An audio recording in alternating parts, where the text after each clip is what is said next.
मीरा का गुस्सा अब आगे। राघव को ऐसा करता देख सभी कर्मचारी आगे आकर अंकित तिवारी से बोले, हमें भी इस कंपनी में काम नहीं करना है। सभी कर्मचारी की बात सुन अंकित तिवारी के माथे से पसीना आने लगता है। उसे समझ नहीं आ रहा था कि वो अब क्या करे। तभी राज सभी कर्मचारियों को देखते हुए बोला, मेरे लिए आप सभी को काम छोड़ने की जरूरत नहीं है और इन सब में बस मेरी गलती है तो जाना भी मुझे ही चाहिए। इतना बोल राज एक नज़र मीरा को देखता है, फिर पलटकर जाने लगता है। मीरा जो इतनी देर से खामोश खड़ी होकर सब कुछ देख और सुन रही थी, वो मन से नीचे आते हुए बोली, कोई कहीं नहीं जा रहा है और यह मेरा ऑर्डर है। मीरा की आवाज़ सुन सभी लोग उस तरफ देखने लगते हैं। मीरा जाकर सीधा अंकित तिवारी के सामने खड़ी हो जाती है और उसे घूरते हुए बोली, तो मिस्टर अंकित तिवारी, क्या आप जानते हैं कि यहाँ मीटिंग किस लिए रखी गई है? मीरा की बात सुन अंकित तिवारी डरते हुए अपना सिर नीचे कर बोला, वो मैडम। अंकित तिवारी को हकलाते हुए देख मीरा और गुस्से से बोली, क्या तुम्हें नहीं पता कि किस लिए मैंने आप सभी को यहाँ बुलाया है? अंकित तिवारी ना में सिर हिला देता है।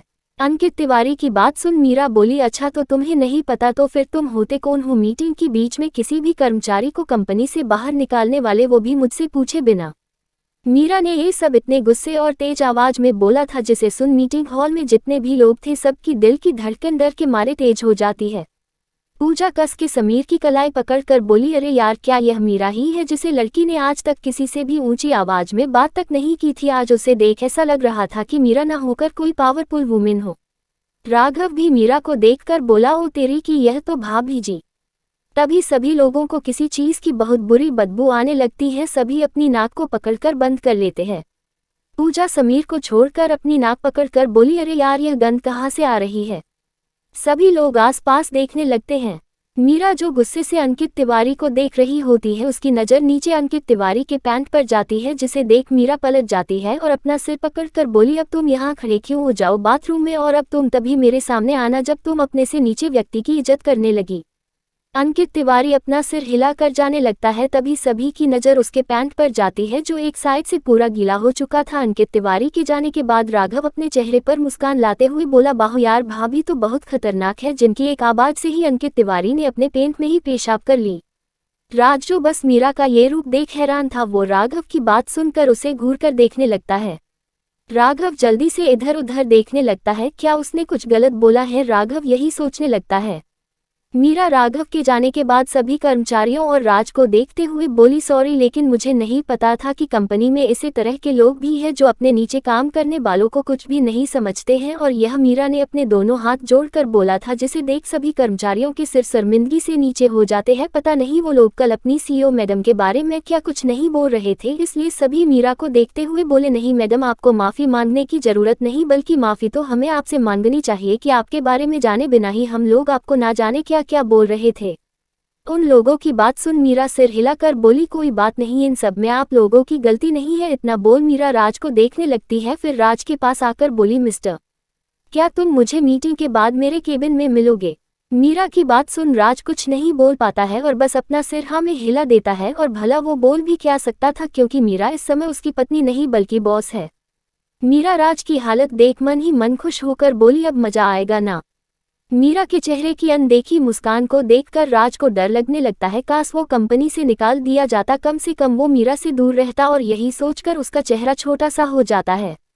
तभी राघव, जो कब से मीरा और राज के इशारों में हो रही बातों को समझने को कोशिश कर रहा था, वो आगे आकर मीरा से बोला, मेरे दोस्त की नौकरी बचाने के लिए थैंक्स भाभी। राघव ने भाभी शब्द इतनी धीरे से बोला था कि उसे बस मीरा अकेले ही सुन सके, लेकिन राज जो दोनों से थोड़ी दूर खड़ा हुआ था, वो राघव के मुंह से मीरा के लिए भाभी शब्द सुनकर उसे गुस्से से घूरने लगता है।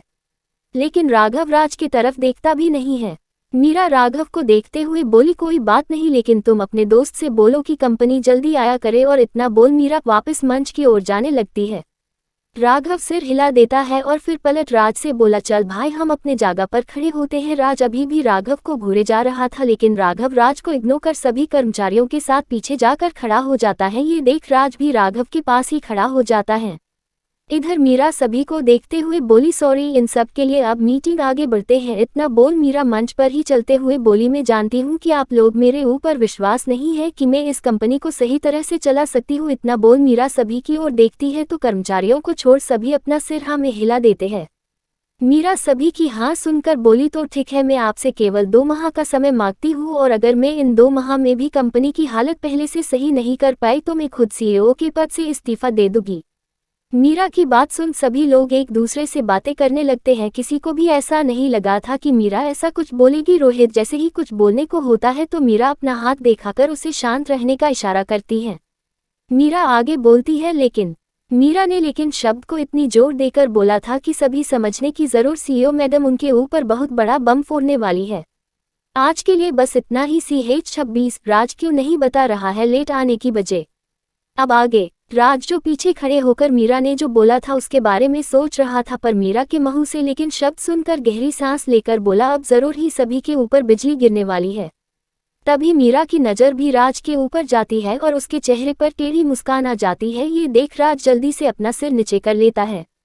मीरा फिर सभी को देख आगे बोली लेकिन अगर इन 2 महीनों के बीच मुझे किसी भी स्टाफ या अन्य कर्मचारी के काम में थोड़ी भी लापरवाही देखती है तो मैं उसे उसी समय कंपनी से बाहर निकाल दूंगी। और अगर किसी को मेरी बात पसंद नहीं आई हो तो अभी जा सकता है, क्योंकि मुझे मेरी कंपनी में सिर्फ काम के प्रति ईमानदार स्टाफ ही चाहिए। इतना बोल मीरा सभी के चेहरे के भाव पड़ने लगती हैं। मीरा की बात सुन सभी लोग एक दूसरे की तरफ देखने लगते हैं और उनमें में कुछ लोग जाने लगते हैं, जिन्हें देख मीरा आगे बोली अगर आज कोई कंपनी से जाता है तो उसे कभी कंपनी में वापस नहीं लिया जाएगा। ये सुन जो लोग जा रहे थे वो पीछे मोड़कर देखते हैं तो अब कोई उनके पीछे नहीं जा रहा था। ये देख वे 2-4 लोग भी वापस अपनी जगह खड़े हो जाते हैं। मीरा कुछ देर इंतजार करती है, जब कोई नहीं जाता है तो वो सिर हिलाकर बोली ठीक, आप सभी का फैसला मुझे पता चल गया है तो यह मीटिंग यही खत्म करते हैं और सभी लोग अपने अपने काम पर वापस लौट सकते हैं। मीरा की बात सुन सभी लोग जाने लगते हैं। सभी के जाने के बाद अब मीटिंग हॉल में मीरा, रोहित, समीर, पूजा और राज ही बचे हुए थे। रोहित मीरा के मंच से नीचे आते हुए बोला मीरा तुम्हें नहीं लगता है कि 2 माह का समय बहुत कम है कंपनी की हालत सही करने के लिए। रोहित की बात सुन मीरा बोली भाई आप चिंता मत करो, मैं सब ठीक कर सकती हूँ और आप भी तो हो ना मेरे साथ। रोहित सिर हिलाकर बोला मुझे पता है कि मेरी मीरू एक दिन जरूर इस कंपनी को टॉप पर ले जाएगी। मीरा फिर पूजा और समीर को देखते हुए बोली क्या तुम लोग मेरी हेल्प करोगे। पूजा और समीर एक दूसरे की तरफ देखकर मीरा से बोले कैसी हेल्प। मीरा दोनों को देखते हुए बोली क्या तुम लोग मेरी कंपनी में जॉइन करोगे। इतना बोल मीरा दोनों को देखने लगती है। पूजा सिर हिलाकर बोली ठीक है मुझे कोई दिक्कत नहीं है। फिर समीर भी सिर हिला देता है, उसके लिए और अच्छा कि वो मीरा के पास ही रहेगा। दोनों की हाथ सुन मीरा खुश होकर रोहित से बोली भाई आप इन दोनों को इनका केबिन दिखा देना और काम भी पता देना। रोहित सिर हिलाकर पूजा और समीर के साथ चला जाता है। मीरा फिर राज को देखते हुए बोली और मिस्टर तुम मेरे साथ मेरे केबिन में चलो। इतना बोल मीरा जाने लगती है। राज सिर हिलाकर मीरा के पीछे चला जाता है। मीरा स्टाफ एरिया में आकर अपने केबिन जाने लगते हैं और वहां खड़ा सिक्योरिटी गार्ड मीरा को सलाम करता है। मीरा सिर हिलाकर आगे बढ़ जाती है, तभी राज आता है जिसे देख गार्ड राज को देखते हुए बोला तुम यहाँ क्या कर रहे हो और यहाँ किसी भी कर्मचारी का आना मना है क्या, तुम्हें नहीं पता। राज गार्ड को देख बोला वो मैं उनके के साथ आया हूँ। तभी मीरा पलटकर गार्ड से बोली उन्हें अंदर आने दो। मीरा की बात सुन गार्ड सिर हिलाकर राज को जाने देता है। राज जल्दी से मीरा के पीछे ही जाने लगता है। गार्ड राज को देखते हुए बोला वहाँ क्या दिन देखने पड़ रहे हैं, एक तरफ कंपनी की सीईओ मैडम और दूसरी तरफ एक छोटा कर्मचारी और दोनों साथ में, लगता है अब जरूर कंपनी में कुछ अच्छा देखने को मिले। सभी स्टाफ के लोग जो अपना अपना कर रहे थे वे सब मीरा के साथ राज को देख बातें करने लगते। किसी को भी समझ नहीं आ रहा था कि आखिर सीईओ मैडम को एक छोटे से कर्मचारी से भला क्या काम हो सकता है, जिसे सुन राज को बहुत अजीब लगता है और वो मीरा रोकते हुए बोला हम इस तरह अकेले केबिन में नहीं जाना चाहिए, देखिए ना सभी लोग हमें कैसे घूरे जा रहे हैं। मीरा राज की बात सुन वही रोककर एक नज़र सभी लोग को देखती है, जिसे देख सभी लोग वापस अपना काम करने लगते हैं। मीरा राज से बोली लो अब चले। इतना बोल मीरा अपने केबिन का गेट खुल अंदर चली जाती है। राज पलटकर सभी स्टाफ के लोग को देखता है जो कि अब सब अपना अपना काम करने लगे थे। राज फिर से पलटकर केबिन के अंदर चला जाता है। मीरा अपनी कुर्सी पर बैठकर कंप्यूटर पर कुछ काम कर रही थी। राज मीरा को देखता है, फिर साइड में लगे सोफे पर बैठकर मीरा को देखने लगता है। उसे मीरा काम करते हुए बहुत प्यारी लग रही थी। फिर उसकी नज़र मीरा की शर्ट पर जाती है। व्हाइट शर्ट और नीले पेंट में वो कभी स्मार्ट और हॉट भी देख रही थी। राज ना चाहते हुए भी उसकी नज़र बार बार मीरा सीने और होठों पर जा रही थी, जिससे उसे अपना गाला सूखा सा लगने लगता है और वो टेबल से पानी लेकर पीने लगता है। मीरा ये सब नोटिस कर रही होती है, लेकिन वो सिर्फ अपने काम पर ध्यान देती है। राज और नहीं रोका जाता है तो सूपे से खड़े होकर बोला, अगर आपको मुझसे कोई काम नहीं है तो क्या मैं वापस अपने काम पर जा सकता हूँ। राज की बात सुन मीरा पलटकर राज को देखते हुए बोली, पहले तुम मुझे ये बताओ कि आखिर तुम ऐसा कौन सा काम होता है जिस वजह से तुम रोज कंपनी में लेट आते हो। राज कुछ नहीं बोलता है। राज को देखकर ऐसा लग रहा था कि वो मीरा को कुछ नहीं बताना चाहता हो। मीरा गहरी सांस लेकर राज बोली, ठीक है, अगर तुम्हें कुछ नहीं बताना तो वापस सूपे बैठ जाओ और मुझे मेरा काम करने दो। इतना बोल मीरा अपना काम करने लगती है और राज छोटा सा महू लेकर वापस सूपे पर बैठ जाता है, जिसे देख मीरा के चेहरे पर मुस्कान आ जाती है। तभी डोर नॉक की आवाज आती है। मीरा और राज अपना सिर ऊपर कर देखते हैं तो सामने एक हैंडसम सा लड़का अपने हाथ में फाइल लेकर खड़ा हुआ था। आज के लिए बस इतना ही। अब अगली